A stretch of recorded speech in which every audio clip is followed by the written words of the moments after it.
xibaar yu wér te wóor ca tàng ba abonnez-vous pour ngeen di mën di jot suñuy vidéo. dal leen ak jàmm seen chaîne bii di Buzz 221 HD kii di Tahirou Sarr di akub homme d'affaires bu kenn dootu présenté ci réew mii di Sénégal tey ngir daal di rëcc ci kaso ci luñ ko convoqué ci pôle judiciaire et financier daal dinay teg ci table bi xaalisi caution bu gën a ponkal ci histoire réewu Sénégal. si li ni mel kii di Tahirou Sarr dañ ko toppee ñaari dossier ca pôle judiciaire et financier dossier bu jiitu moom mooy 31 milliards yi nga xam ne moom moo sabab démb ñu daal di teg loxo kookee di Farba Ngom si 31 milliards de francs CFA yooyee nag dañoo daal di wax que ne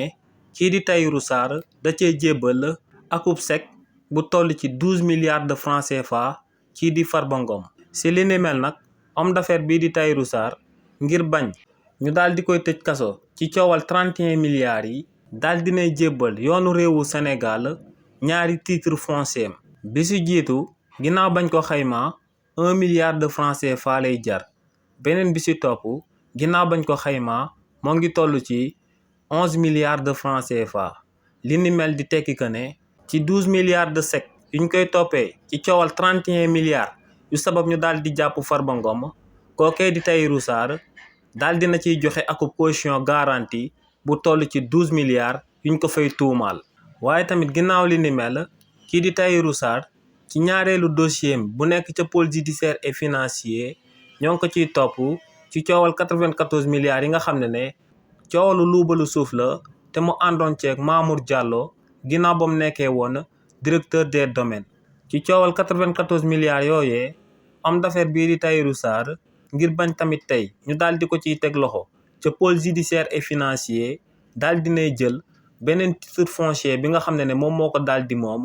daal di koy jébbal yoonu réewu Sénégal titre foncier boobee homme d'affaires bii di Tahirou Sarr daal di jébbale nag ginnaaw bañ ko xaymaa ci tolluwaayam ci xaalis moo ngi toll ci 394 milliards de francs CFA kon homme d'affaires bii di Tahirou Sarr tey ngir daal di rëcc daal di fanaan ci kaso bi daal dinay déposé ci table bi caution bi nga xam ne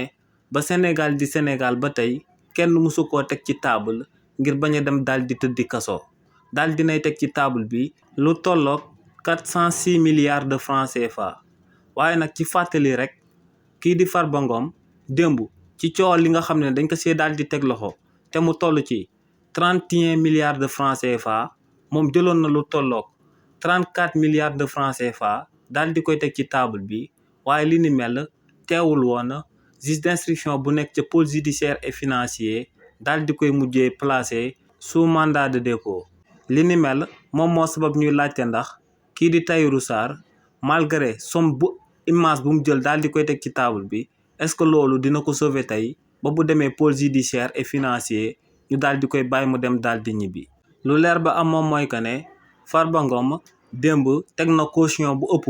xaalis biñ ko doon laaj te li ni mel sababul woon ñu daal di koy bàyyi mu dem daal di ñibbi kon kii di Tahirou Sarr ndax dinañ ko bàyyi waaw wala déet tey mu dem daal di ñibbi loolu mu ngi suñu kanam te li si kanam rawuli bët. xibaar yu wér te wóor ca tàng ba abonnez-vous pour ngeen di mën di jot suñuy vidéo.